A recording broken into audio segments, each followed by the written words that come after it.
Other investigations for IBD. हमने endoscopy देख लिया, रेडियोलॉजी देख लिया, अब हम कुछ और इन्वेस्टिगेशंस देखेंगे। तो पहला है faecal biomarkers, that is faecal calprotectin और लैक्टोफेरिन। फीकल कैलप्रोटेक्टिन और faecal lactoferrin, it helps to differentiate between IBD relapse from infectious large bowel diarrhoea. IBD है या इन्फेक्शियस लार्ज बाउल डायरिया है, आईबीडी का रिलैप्स है या इन्फेक्शियस लार्ज बाउल डायरिया है, इनके बीच में डिफ्रेंशिएट करने के लिए वी यूज़ फीकल कैलप्रोटेक्टिन या फीकल लैक्टोफेरिन। ठीक है, इसका जो लेवल है वो आईबीडी रिलैप्स में बढ़ा हुआ होगा। तो आईबीडी रिलैप्स और इन्फेक्शियस लार्ज बाउल डायरिया में कंफ्यूजन है, तो उसके लिए हम फीकल कैलप्रोटेक्टिन या लैक्टोफेरिन करते हैं। ये जो है ये आईबीडी रिलैप्स अगर है तो उसमें इनका लेवल बढ़ा हुआ रहेगा। ठीक है, IBD relapse is identified by fecal calprotectin and lactoferrin and correlate it with the extraintestinal manifestations। ठीक है, IBD का relapse हुआ है तो हम fecal calprotectin fecal lactoferrin करेंगे, उसके बाद फिर हम extraintestinal manifestation से भी उसको relate करते हैं।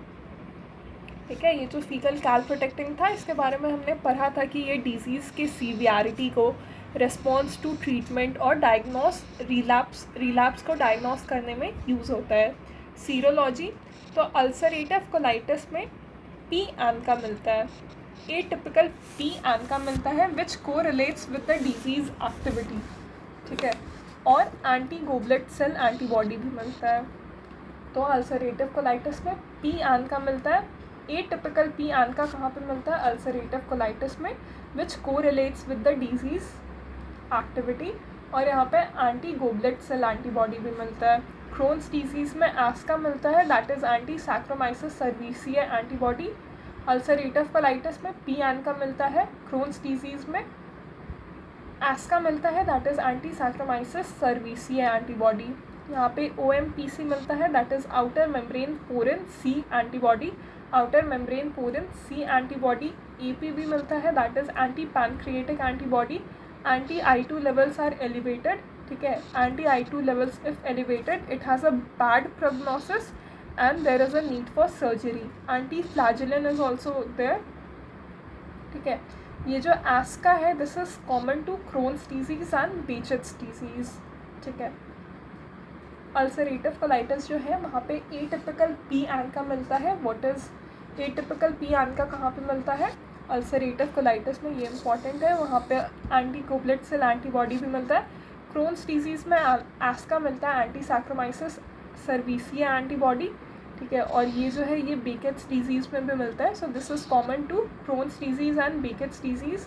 इसके अलावा OMPC मिलता है, outer membrane porin C antibody, outer membrane porin C antibody. APB मिलता है, anti pancreatic antibody, anti pancreatic antibody. anti-I2 levels अगर एलिवेटेड है तो that has a bad prognosis, और यहाँ पे एंटी फ्लैजेलन भी मिलता है। तो क्रोन्स डिजीज़ में एस्का मिलता है, anti-I2 का लेवल अगर बढ़ा है that will have a bad prognosis. APB मिलता है, that is anti pancreatic antibody. OMPC मिलता है, outer membrane porin C antibody, और एंटी फ्लैजेलन भी मिलता है। ठीक है, ये जो एस्का है this is common to Crohn's disease and Behçet's disease।